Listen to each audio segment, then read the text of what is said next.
everyone, animal tissues.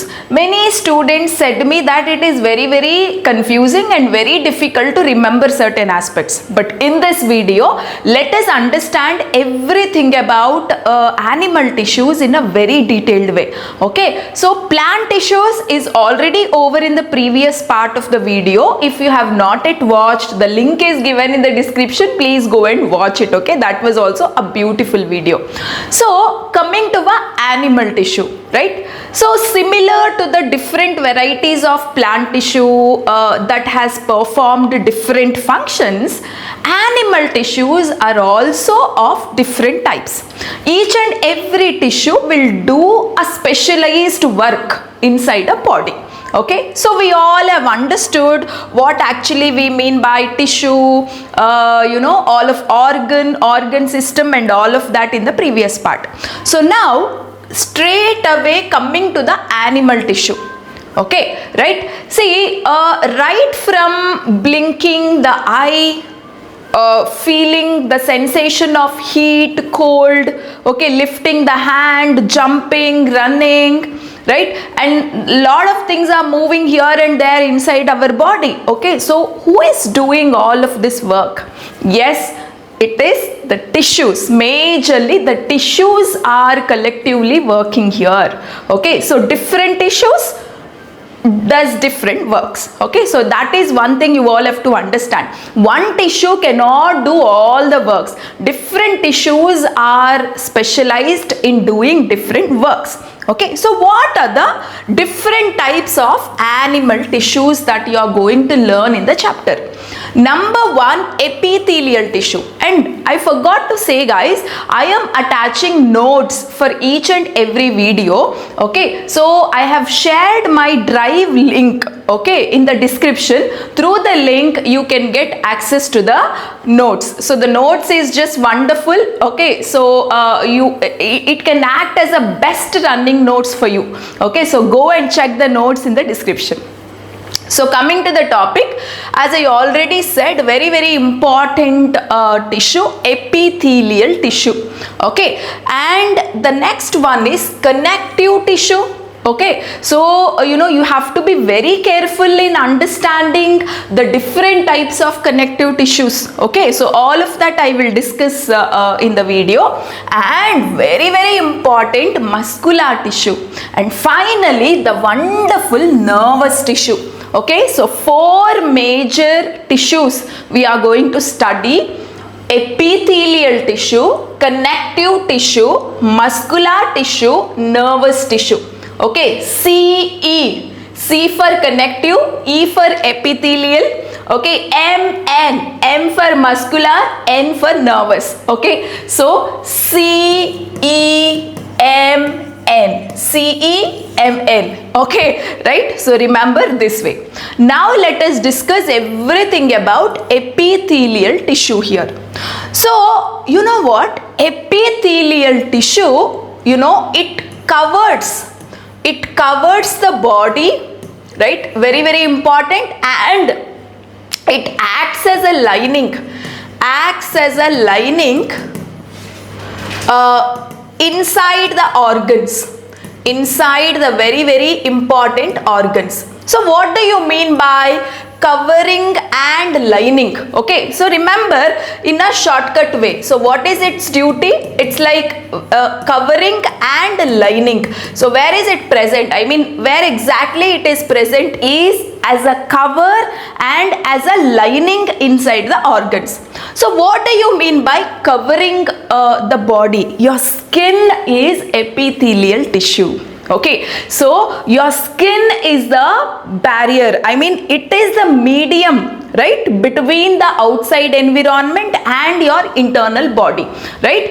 And here the role of the skin is very important.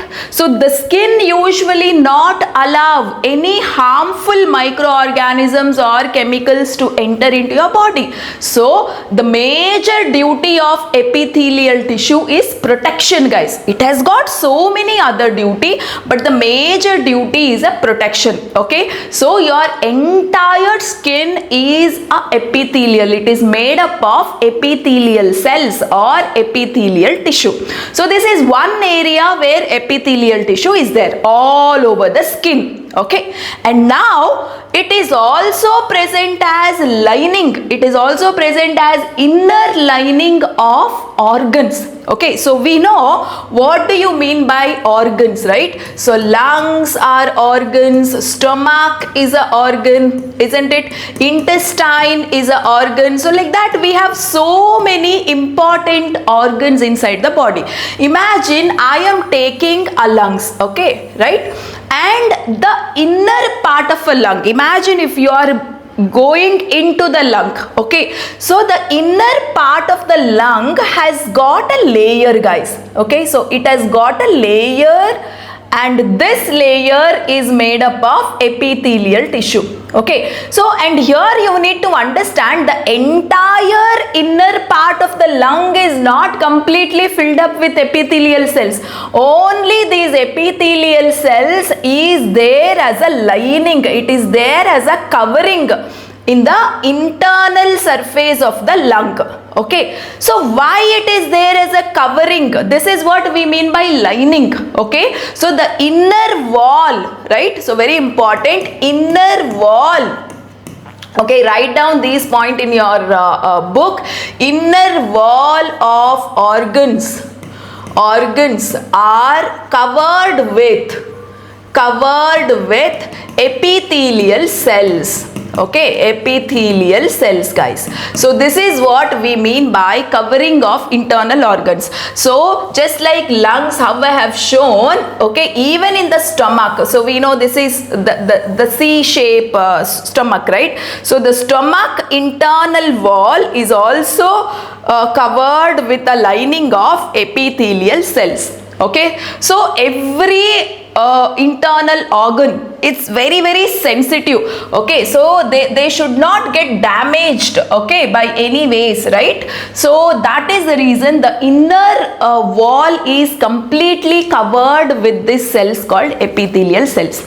Okay, so these are the areas where epithelial cells are present, guys. One is the outer body is completely covered with epithelial cells in the form of a skin, and second one, the internal wall of the internal organs are completely covered with a lining, and this lining is nothing but the epithelial tissue. Okay, so hope you understood. If this much is crystal clear, type crystal clear in the comment section. Okay, yes. So now let us understand how does the epithelial cells look like. Look at here, it looks like a floor without any gaps between the cells. Okay, so these are the epithelial cells, guys. So do you see any gap between the cells?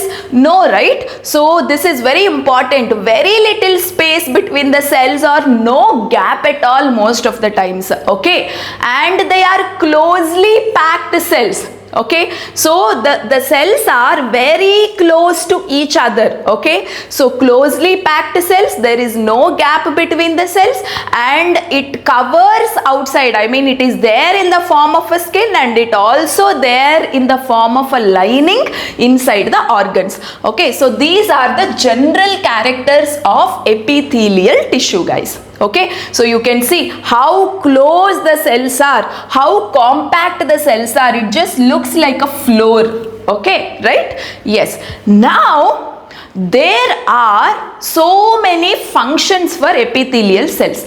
Different functions are done by different types of epithelial cells. Okay, so now what I am going to tell you is the different types of epithelial cells. Okay, so very important, and here I am giving you one beautiful shortcut. Okay, and you are going to type that shortcut in the comment section also. Okay, so different types of epithelial tissue. Here ET means epithelial. Okay, so based on what we have divided them into different types based on the function.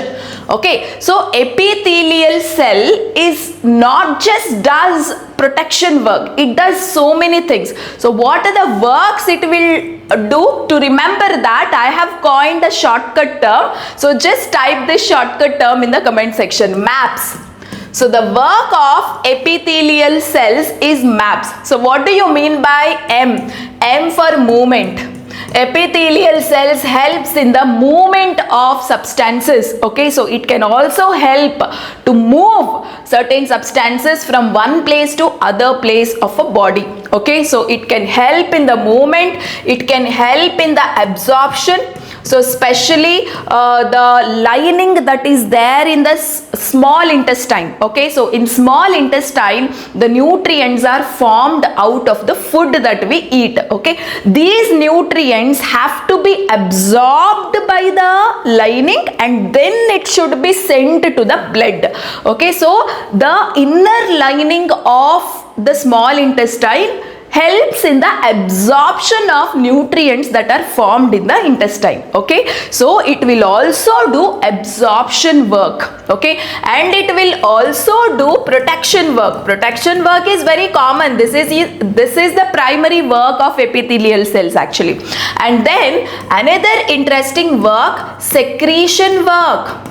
Okay, right? So you have a sweat glands inside the skin. You know, you get sweat onto a skin, right? So this sweat is secreted by small structures called glands, and those glands are made up of epithelial tissue only. Okay, so what are the works that it is doing inside the animal body? MAPS, movement, absorption, protection and secretion. So movement is done by different kinds of epithelial tissue.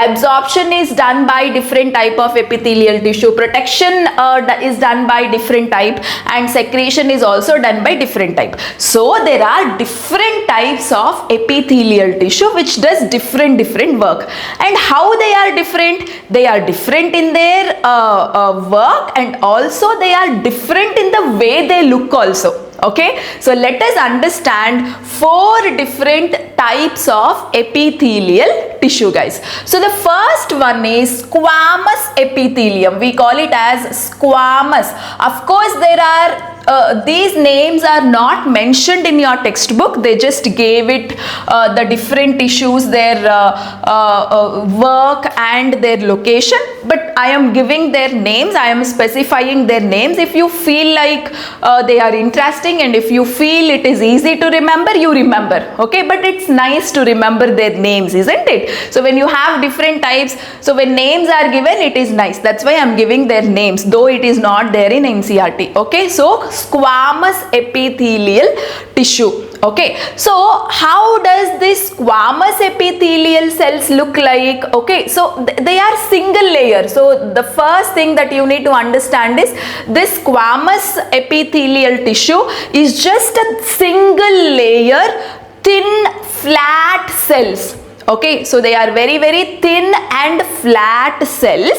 And where are they present? They are present inside the blood vessels and they are present inside the lungs. Okay, so the lining of the lung, okay, the lining of the blood vessels, you know, as a lining, these squamous epithelial cells are present. And what is its work? Its work is exchange of substances. The lungs, inside the lung, what is really happening? Exchange of gases, right? So oxygen from lung, it enters into a blood, and then carbon dioxide from the blood, it enters into lungs, isn't it? So at lungs, the real exchange of gases is happening. That exchange work is also carried out by epithelial tissue. And what kind of epithelial tissue the exchange work is carried on? It is squamous epithelial tissue. And how does the squamous epithelial tissue look like? Single layer. Okay, it is a single layer of thin and flat cells. Look at the cells, single layer and thin and flat and very compact cells. Okay, so that is how the squamous epithelium looks like. Okay, yes. So now coming to the epithelial tissue which is meant for the protection, guys. Okay, And here these epithelial cells are called as stratified squamous. Okay, so it is stratified squamous. It will also look like squamous only, squamous in the sense thin flat cells, but these thin flat cells are present in many layers. That is the difference. What is the difference between squamous and stratified squamous? Squamous is just a single layer of cells, and whereas the stratified squamous is a many layers. Say, look at here, this is one layer, second layer, third layer, like that. Many layers are present, one above the other, one above the other. Okay, so that is the stratified squamous. And look at why is it multi-layer cells? Multi means many layered cells. This is specially meant for protection. So your skin is majorly made up of the stratified squamous epithelium. So there are so many epithelial cells, layers piled up one above the other. Okay, because it is meant for the protection. So protection means it should be rock solid, super solid, right? That is the reason many layers. So why do you have many layers? Understand the logic here, don't by heart. Protection needs very, very solid foundation. That's why many layers.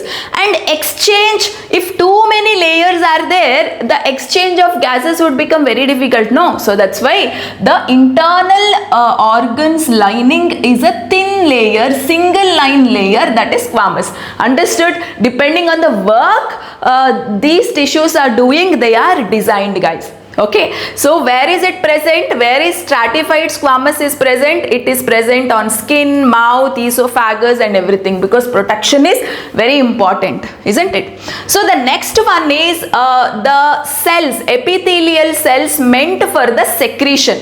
They are called as cuboidal epithelium. Okay, so what do you call them as? Cuboidal epithelial cells. They look, the cell shape looks like a cuboid. Okay, right? So they actually secrete a special chemicals. Okay, you can call it as chemicals or liquids, I can say. Okay, so salivary glands which are present inside the mouth has to secrete saliva, isn't it? And then stomach lining and all of that. Okay, so the skin sweat glands and all of that is made up of this cuboidal epithelial cells. Okay, so they release certain liquids. It can be hormones, it can be some liquids, it can be some chemicals or whatever it is. Okay. And next one is sensory ciliated epithelial. Okay, so ciliated epithelial cells. Cilia means hair-like structures. Okay, look at here, hair-like structures. Okay, so they are elongated. So they are elongated like this. They are elongated, and above, you know, on top you have hair-like structures called cilia. So where are they present? They are present in nostrils, nose, okay, ear, and even in the trachea, right? So in those areas, you know, these different types of epithelial cells which is elongated with cilia, okay, that is hair-like structures are present. Okay, so what do? They help in smelling, they help in the hearing. Okay, so they help in sensing the things usually. Okay, so that is the work of ciliated epithelial tissue.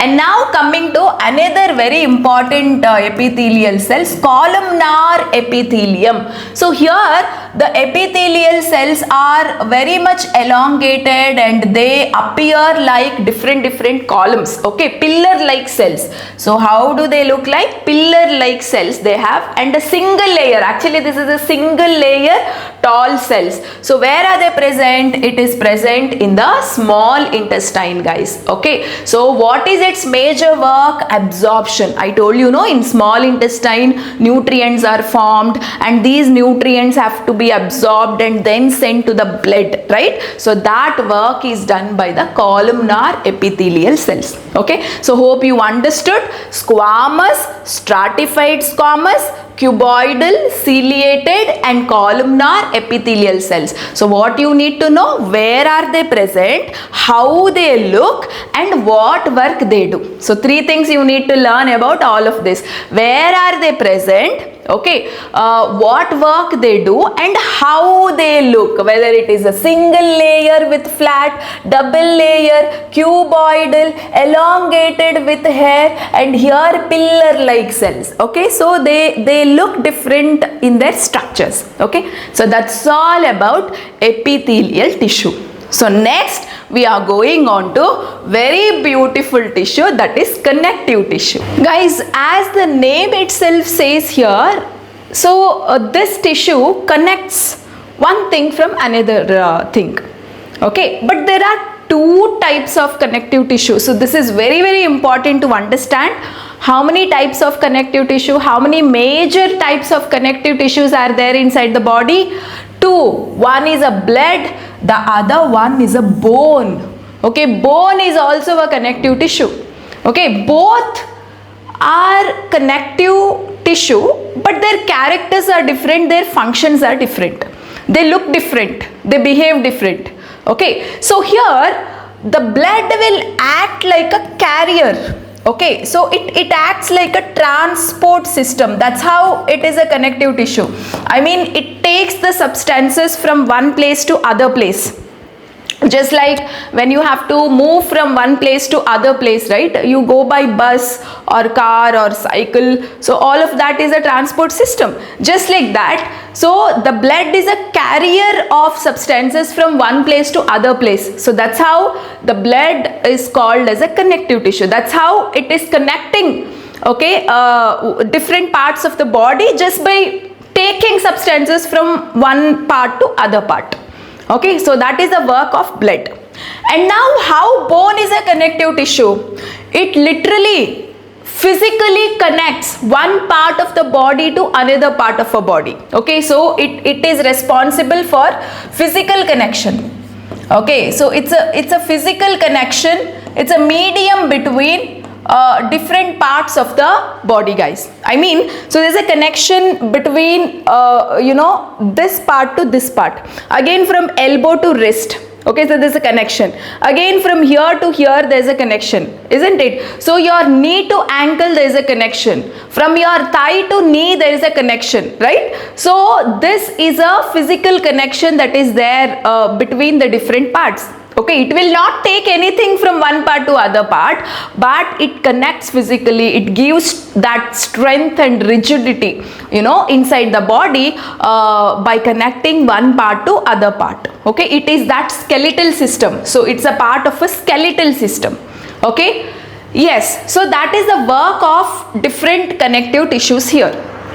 And now, how does the blood look like? Blood is called as a fluid connective tissue. Okay, so very important. So here the blood is a fluid connective tissue because it's a liquid, whereas the bone is a rigid connective tissue, solid connective tissue. Okay, so the only difference between these two is something like matrix. So we have something called matrix here. So what is a matrix here, guys?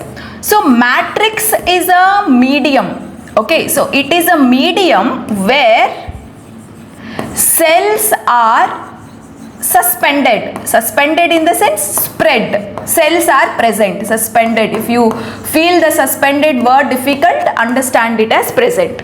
Okay, so blood cells and bone cells, both cells are living. Okay, don't imagine that the bone cells are hard.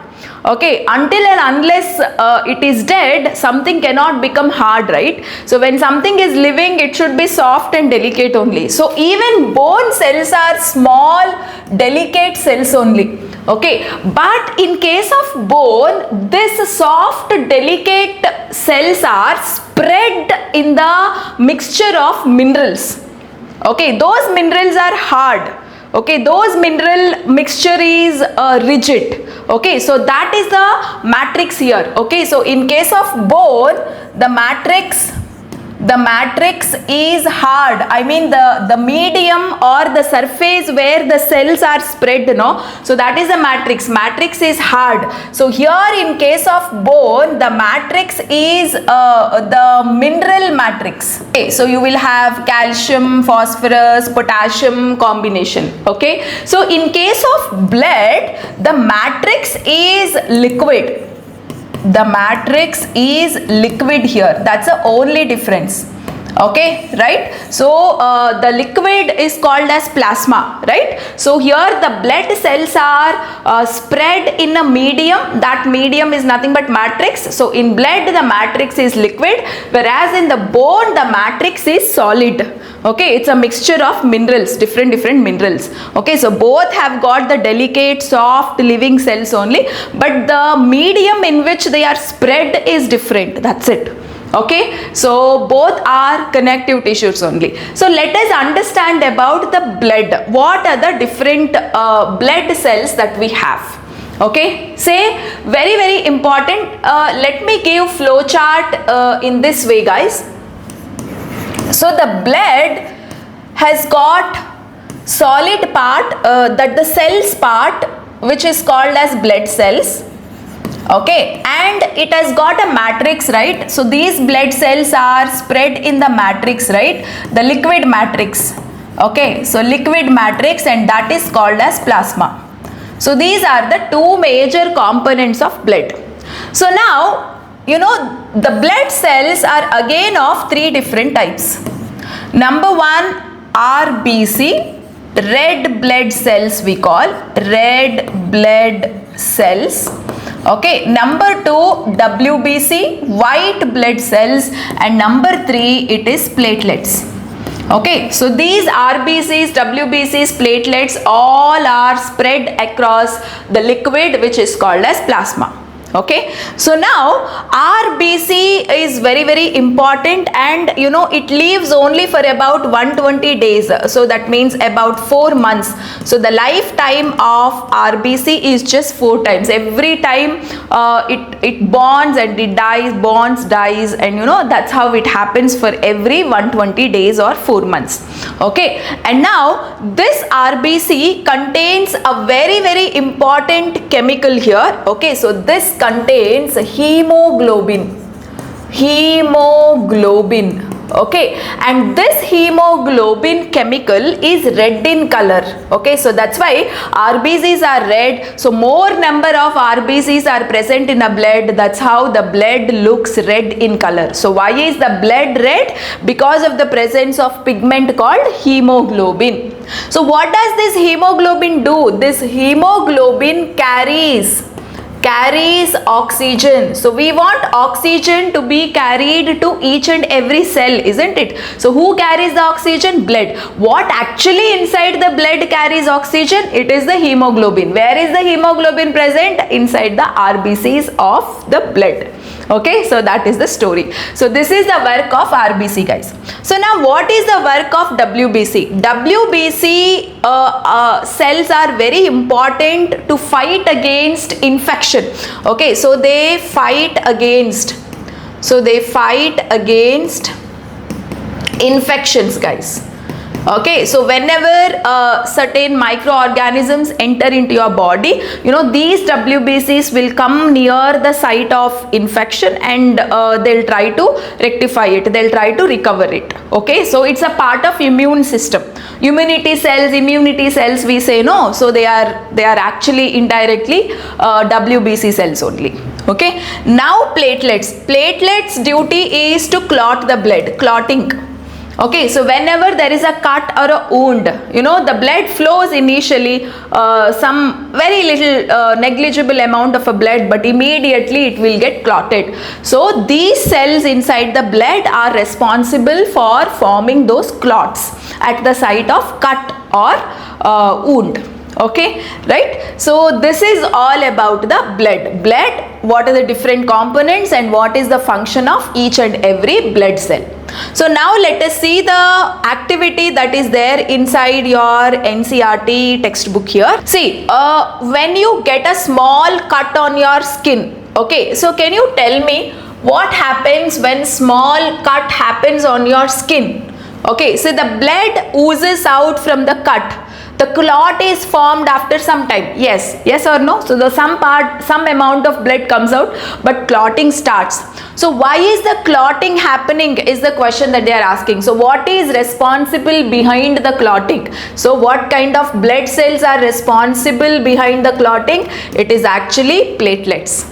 Okay, so these platelets release a kind of a chemical which looks like a thread. So this thread will form as a mesh around the cut area. So that itself we are calling as a clot.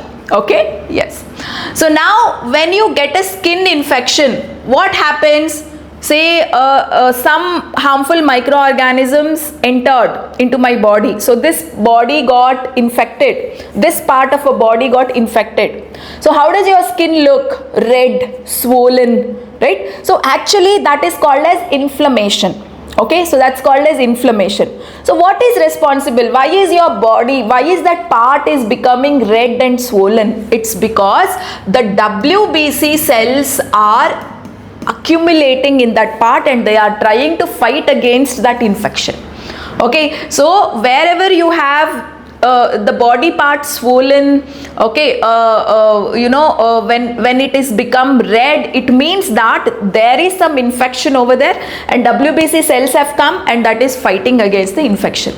Okay, so that's why that red swollen aspect will happen inside the body. Okay, so you will also have fever. So the indication of fever is actually your body is fighting against some infection.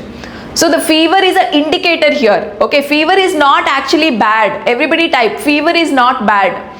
Okay, so fever, what is the indication of fever? So if your body temperature has increased, it means that you have got too many immunity cells inside your body. And why too many immunity cells are there? They are actually fighting against some infection, something that has entered from outside, something which is not good for your body. It is these cells are trying to remove all of them. Okay, so when this process happens, actually when the fighting is happening between WBCs and foreign bodies, your body's temperature increases. So that condition is called fever. That's an indication for you. Okay, yes. And now when you exercise or run, okay, so when you run or when you exercise, you must have observed your cheek becomes red, your face becomes red, your palms becomes red. Okay, why? Because the more oxygen gets supplied into those parts, into your body, more oxygen means more RBCs must have been there to carry that oxygen, right? So more RBCs would have been there in that particular part when more oxygen is there. Okay, so that's the reason the different parts appear red. So appearance of red color during infection is different. Appearing red color when you run or exercise is different. So here this red color is because of the more RBCs flowing in that part, and here the red color is because of the infection where WBCs are fighting against it. So far we have discussed everything about fluid connective tissue, that is blood. Now we will discuss something about the rigid connective tissue. Okay, so something relating to bone.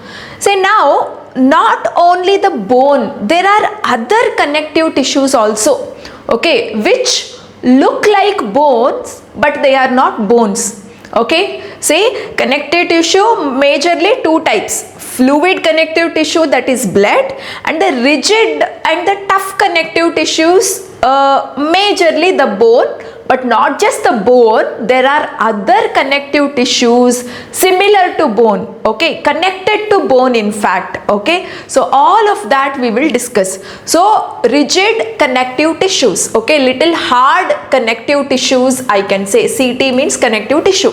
So the first connective tissue which is rigid and very hard and tough is the bone.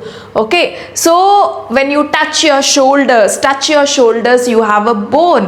Okay, so touch your knees, you have a bone. So there is entire skeletal system where there are hard bones, isn't it? Say you can see this is a knee, and you know this is a bone, we say this is another bone, we say. Okay, like that there are so many major bones, and you know these bones are like, you know, very hard and rigid. Okay, so they are very, very hard because they are solids. Okay, so they give, what is the function of these bones? They give essential strength and support. So what is the function of a bone here? Very important. It is the strength and support. Okay, yes, it is a support system for the organ protection, isn't it? So now these bones have got a very rigid matrix. So the matrix is very rigid. I mean to say, matrix is a solid. Okay, so it is a solid and it is a combination of so many minerals here.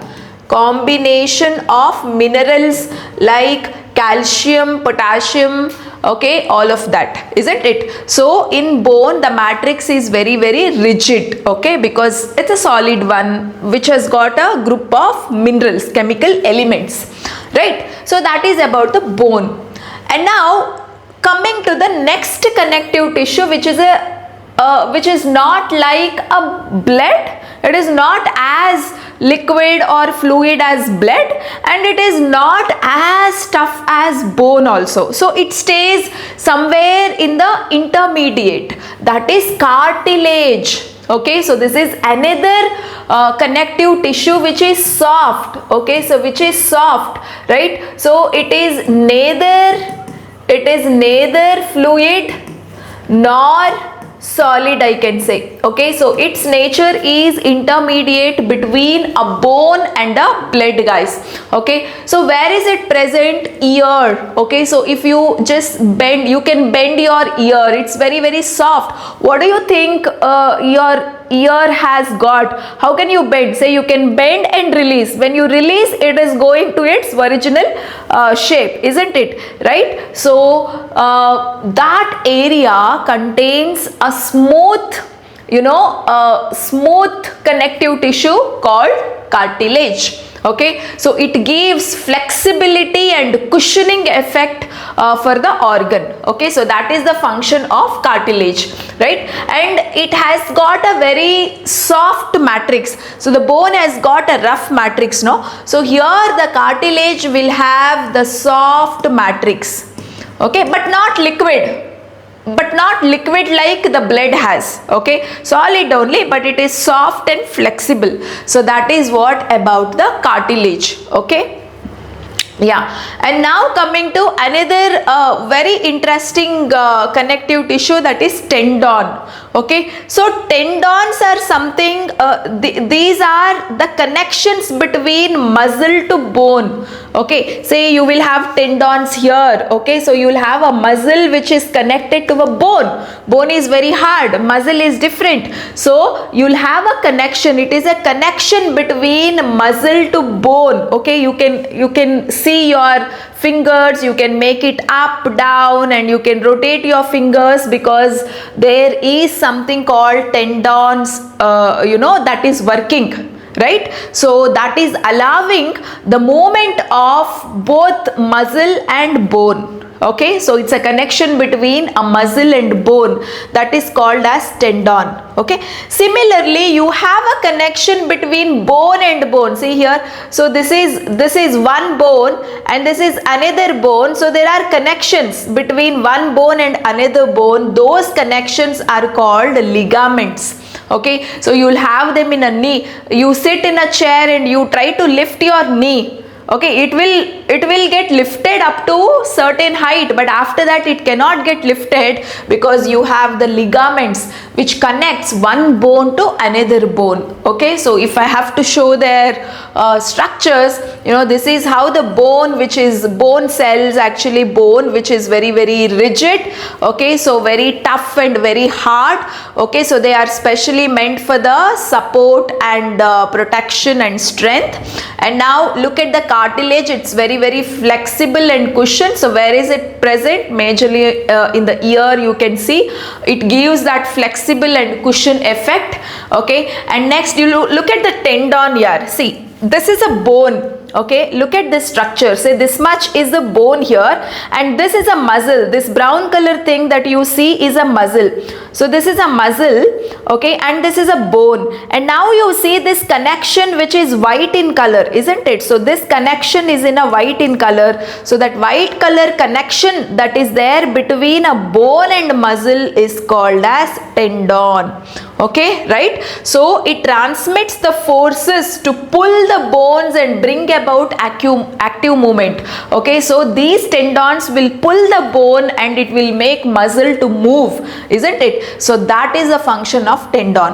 Say now ligament. Say this is one bone, this is another bone, and you can see these connections in between. They are called as ligaments. Okay, so ligaments connects bone to bone, provides joint stability, limits hyper movement. So it will limit too much of movement, and it will provide the stability for the joints, and it prevents the dislocation of the bone. So displacement of the bone, okay, bone going from one place to another place can be prevented. Okay, so that is what we mean by dislocation, preventing dislocation of bone. Okay, so these are also different types of connective tissues only: bone, cartilage, tendon, ligament, and blood. These are the different types of connective tissues in fact. So now if I ask you a question, what makes our body move? Okay, say I can move my hand to right, so I can jump if I want, I can run now if I want, I can walk, isn't it? So what is making our body to move physically? And also inside our body there are so many movements happening. You are consuming food from mouth and the food has to go to the stomach, and your heart is beating continuously, isn't it? And you are taking oxygen in and carbon dioxide out, so the movement of gases happening. So how are these movements happening? All these movements are happening with the help of muscular tissue. So now we are going to speak about the muscular tissue. Okay, so muscle cells, group of muscle cells. So before I go for muscular tissue, let me talk about the two types of movements here. Okay, so it's very important to understand two types of movements that you will see with a human body or any animal body. Okay, so number one, voluntary movement. Okay, so voluntary movement. The next one is involuntary movement. Involuntary movements. What do you mean by voluntary movement? Movement which is under the control of the brain, okay, or the movement which is under the control of thinking part of a brain, which is under the control of conscious mind. Okay, I'll tell you what it means. The movement under the control of conscious mind. Okay, conscious mind or thinking mind, okay, I mean to say if my mind says to move my hand, I will move. So whenever I want to stop my hand to move, I can always stop. Say whenever I want to walk, I can walk. The moment if I want to stop walking, I can stop. So all of this is a conscious actions. Okay, so what you can do these movements whenever you want, you can stop these movements whenever you want. Okay, so these movements which are in your control, okay, you think of doing it, you do it, otherwise you stop it. So such movements that your body is doing are called as voluntary movements. So all these movements are there in control of your conscious mind. But there are so many movements which are not in control of conscious mind. Okay, they are not in your control. The movements, what I can say here is movements, okay, movements which are not in Your control. Your control means what? What do you mean by you here? Your control means your conscious mind. Your conscious mind control. Okay, for example, heartbeat. Can you control your heartbeat? Never, isn't it? Say, now I want my heartbeat to get stopped at this moment. If I think of like that, can I really make my heartbeat getting stopped? No, right? Heartbeat. And then food moving into your stomach. Moving food into intestine or stomach. Say for example, food is there in a stomach. From stomach, the food has to move to intestine. Okay, can you control that movement? Say, I don't want now the food to go into the intestine. I want it to stay in the stomach for some time. Will it be possible? Is it there in your control? No, right? So there are so many such movements that are there in your body which is not in your control. They are not there in your thinking control. Okay, so those movements are called involuntary movements. So what are the examples of voluntary movements? Like writing. So right now I am writing with a pen. If I feel like stopping, I'll always stop. Okay, so it is in my conscious mind control. So writing, jumping, okay, walking, running, lifting, and all of these movements come under your voluntary movements. Okay, so hope you understood the two kinds of movement.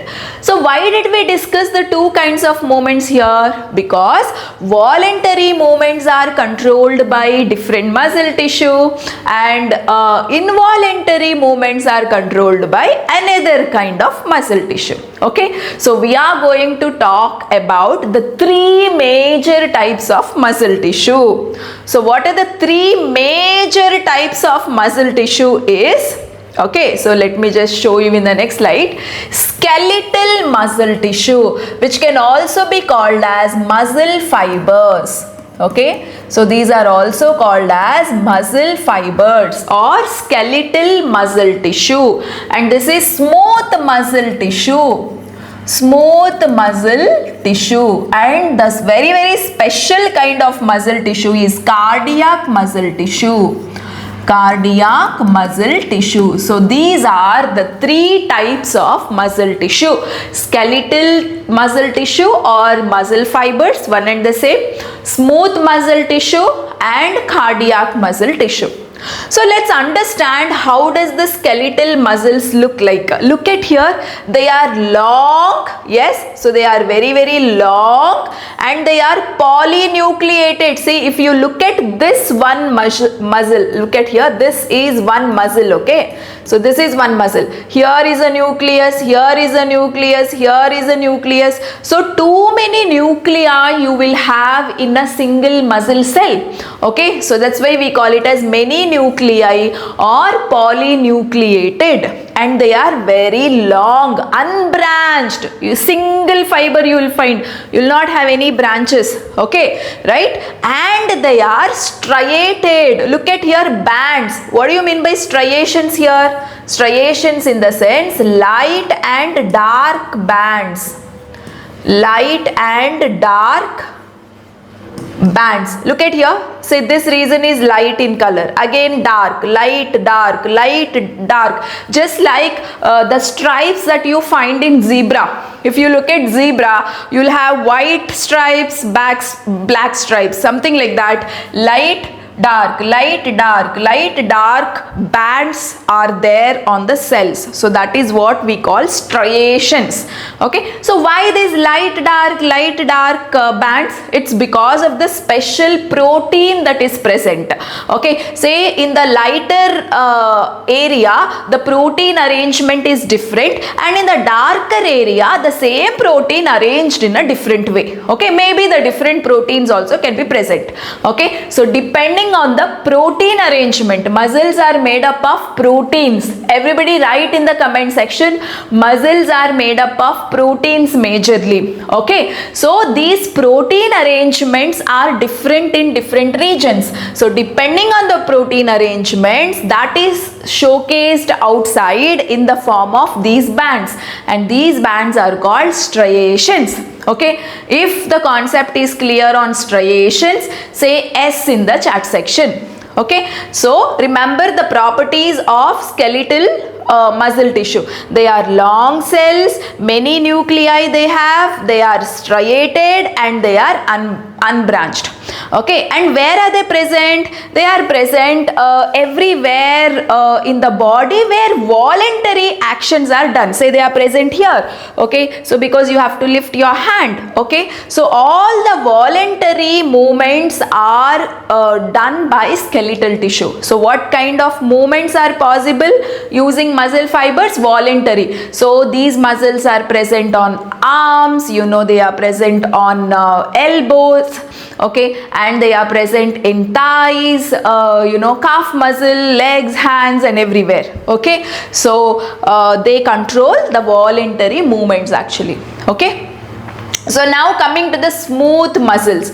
So smooth muscles, look at the shape, they are spindle shaped. So this is called as a spindle shaped, okay, and they have only one nucleus. One cell has got one nucleus and they do not have any striations. So you don't find any bands, isn't it? Light, dark bands are not there. So they are the smooth muscles and these are actually controlling involuntary movements. Okay, where are they present? They are present in organs like stomach, okay, and intestine. Okay, so where the smooth movement, say in the stomach, intestine and all, movement must happen slowly and smoothly, isn't it? So these muscles are actually controlling the movement of food inside the organs, especially in the digestive organs. Okay, right? So they control what kind of movements? Involuntary movements. Remember which muscle controls what kind of movements, where are they present, how they look. These are important things that you need to remember for exam. Okay, finally we have very special type of muscle tissue, cardiac tissue. Okay, cardiac tissue is present in heart. Okay, so the heart walls are completely covered with cardiac muscle, guys, and this is highly branched. Look at here, so many branches are there. It's a branched thing, complex. It is looking very complex, isn't it? And striations are very light. What do you mean by faint striations? So the striations are there, light dark bands are there, but they are appearing very you know, minimal. Okay, right, not very prominent. That's what we mean by faint. And each cell had got only one nucleus. Okay, so where is it present? It is present in the heart. Okay, the muscle of heart is called as cardiac muscle, and in what it controls? It actually controls heartbeat. What kind of movement it will control? Heartbeat. Okay, so here which muscle is controlling what kind of movement is very important. Skeletal fibers are controlling voluntary movements. Both smooth muscles and cardiac muscles are controlling involuntary movements, the movements which are happening within your body and not in your control. Okay, where are smooth muscles present? In stomach, intestine and all of that. Okay, and where is cardiac muscle present? Only in heart. You don't find cardiac muscle anywhere else, only on heart. Okay, yes.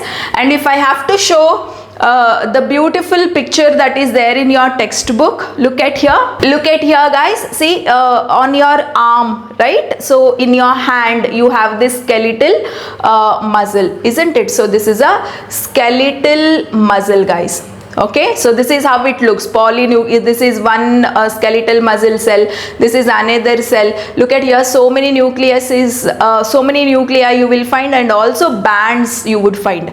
And smooth muscle, where are they present? Stomach, small intestine, in that kind of area smooth muscles are present, spindle shaped, single nucleus and no striations. And look at on the heart. Okay, so what kind of muscle? The muscle of heart is called as cardiac muscle. Okay, and it is highly branched, single nucleus, and striations are very little. Okay, so they are not prominently seen. Okay, so in different areas different muscles are present, they do different works and they look different. So this is about the muscle tissue, guys. So far we have understood what is the reason behind the movement, right? It was muscle. Now the question is, what makes the muscle move? Understand my question properly. Okay, so how muscles move? Okay, so who is controlling? So who says or who instructs muscle to move? Okay, who says muscle to move is the question I'm asking you, right? So there must be some instruction in our body, okay, to give muscle. Okay, the signal has to be sent to the muscle to act, and that's when the muscle acts and the body moves, right? So who is there to send the signal to all over the body, right? Say for example, when I touch a hot cup of coffee, immediately I will take out my hand because the muscle is working here. But who is giving a signal to your muscle to lift off the hand? That is the brain. So how is it sending signals? It is sending signals through a very special cells, and these cells together is called as nervous tissue. So the last and very important kind of tissue that we are discussing, that is nervous tissue.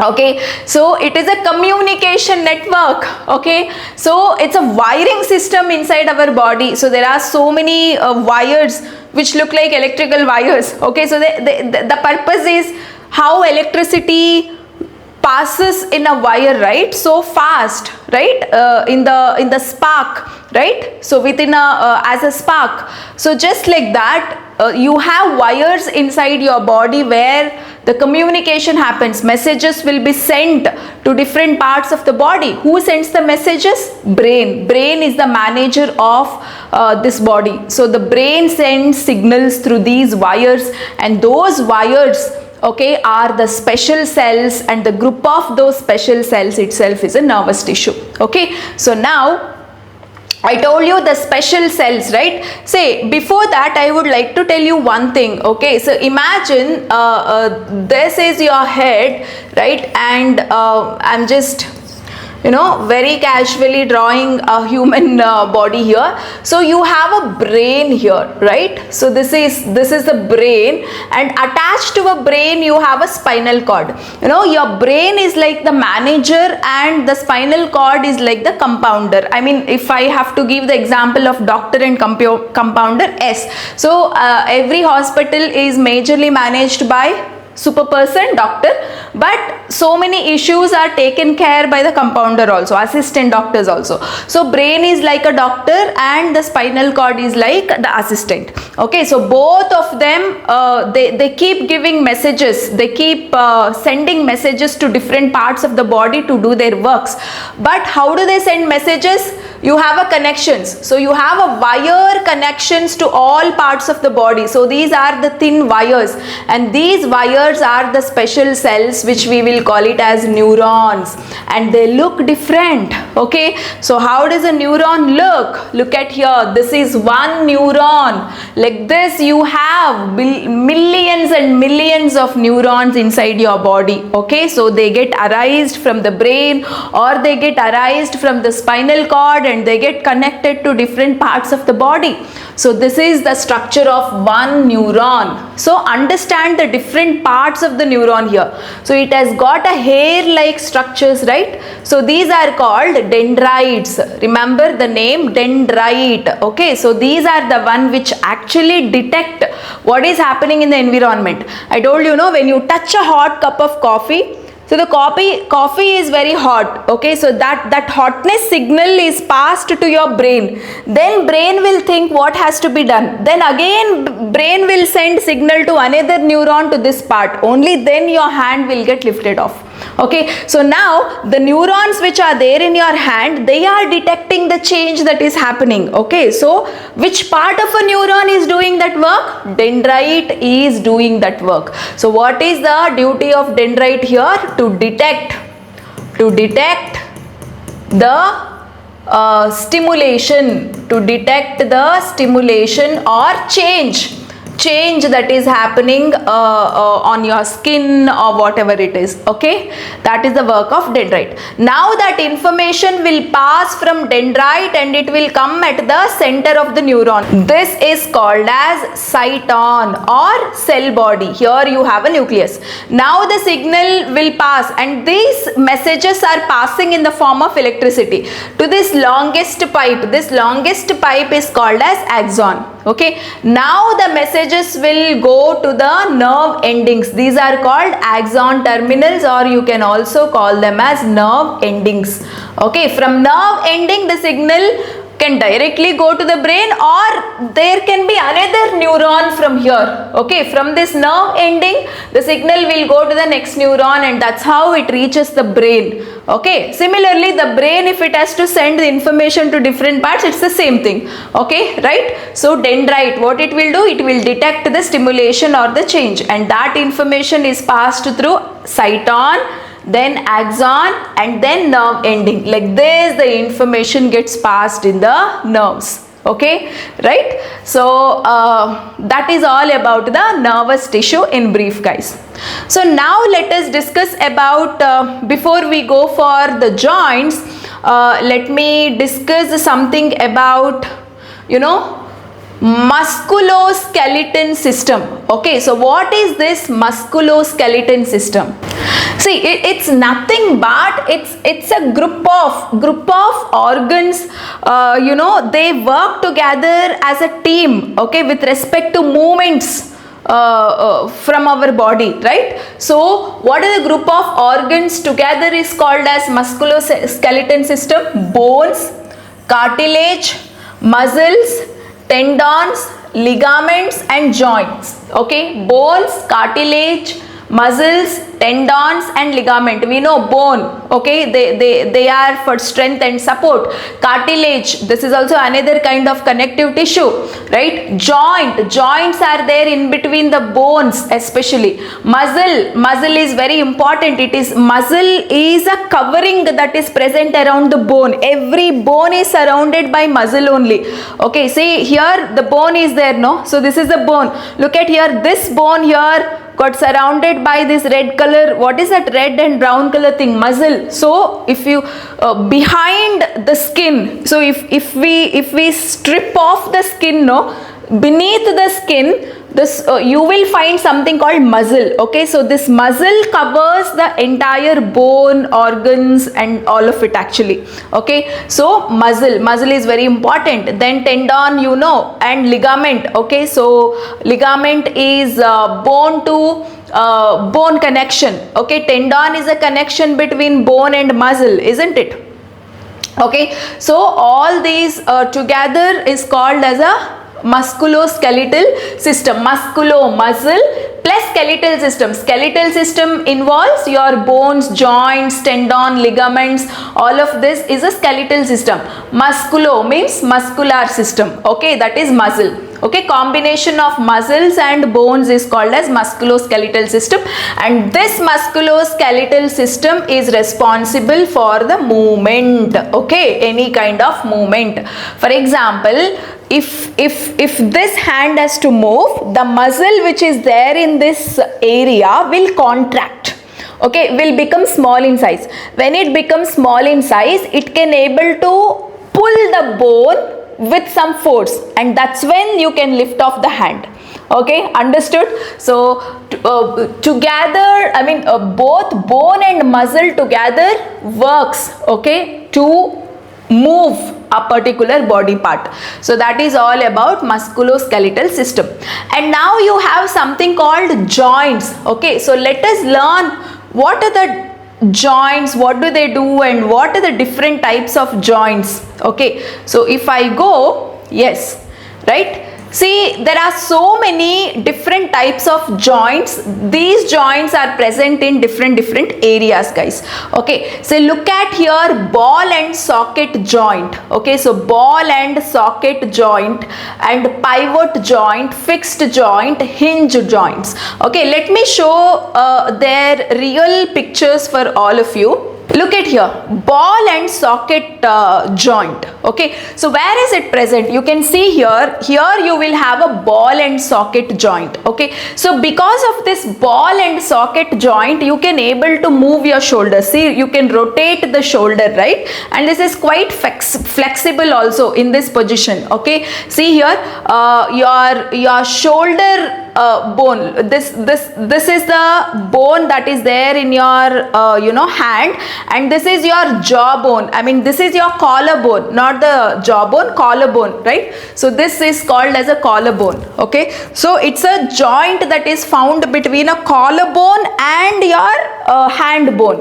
Okay, so here you will have that ball and socket joint. Okay, so this helps in the flexible movement of the shoulder. Okay, and now coming to the hinge joint. So hinge joint, they are present in knee area, guys. Okay, so this is for the flexibility in the movement of the knee. Okay, to lift the knee and to protect the knee, this hinge joints are very, very helpful. Hinge, it looks like the locks that are present in the doors. Okay, right? So that is why they are called as hinge joints. And then we have a pivot joints. Pivot joints are in the neck area. Okay, so you can look at here at the base of neck and head. You know, here you have something called the pivot joints. Like you can turn your head like this, and you can rotate. Okay, so that is all happening with the help of this particular joint, that is pivot joint. And then you have a fixed joints. So look at your skull, right? So behind the skin you have a muscle. Behind that, you have something like, if you touch your face, or if you touch your head, you can feel the skull, right? And skull is actually a different joints. Look at here. So this is one piece, right? So this is one piece. This is one piece. So this is one piece. So all the small pieces of skeleton gets joined, and that is fixed. You can't move. Okay, you can move and you can separate those fixes, right? So they are fixed. So these kinds of joints are called as fixed joints. So the different parts of the skull skeletons are joined. Okay, so that is a fixed joints here. So this is how the different kinds of joints are there in our body. So this completes our chapter. Tell me, how do you feel about the chapter? Did you understand the chapter? Did you enjoy? If you have enjoyed, let me know in the comment section, and share these videos to all of your friends. And these videos can be helpful if you are writing government competitive exam, if you are appearing for teacher jobs, railway jobs, or any kind of jobs. These videos can be very, very helpful for you, and share it to all your friends as much as possible. Okay, see you in the next chapter. Do let me know which chapter you want next. Okay, whether you want a chapter from chemistry side or bio side or physics side, let me know in the comment section, guys. So see you in the next chapter then.